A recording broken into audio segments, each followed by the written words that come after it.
નમસ્કાર વિદ્યાર્થી મિત્રો, એચજી સ્ટુડિયોમાં આપનું હાર્દિક સ્વાગત છે। તો વિદ્યાર્થી મિત્રો, અત્યારે હાલમાં જે કોન્સ્ટેબલના મેરિટની આતુરતાથી રાહ જોઈ રહ્યા હતા તે હવે તેનું કટ ઓફ જાહેર કરી દીધેલું છે અને ડોક્યુમેન્ટ વેરિફિકેશન લિસ્ટ પણ જાહેર કરી દીધું છે।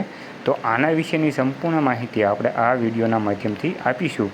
તો વિડીયોને અંત સુધી જોતા રહેજો અને જો આપણી ચેનલ એચજી સ્ટુડિયો ઉપર તમે નવો હોય અને એજ્યુકેશનને લગતી તમામ માહિતી અને અપડેટ મેળવવા માગતા હોય તો સબસ્ક્રાઈબ જરૂરથી કરજો। તો ચાલો હવે જોઈએ કેટલું રહ્યું છે કટ ઓફ। તો તમે અહીંયા જોઈ શકો છો કે જનરલમાં પુરુષ ઉમેદવારો માટે 125, મહિલા ઉમેદવારો માટે 104 અને દસ્તાવેજ ચકાસણી માટે જે અહીંયા આપેલું છે અને EWS 114, 80 અને OBCમાં 119 અને 98, SCમાં 113 અને 94, STમાં 95 અને 84 અને દસ્તાવેજ ચકાસણી માટે ઉમેદવારોની સંખ્યા પણ આપવામાં આવેલી છે।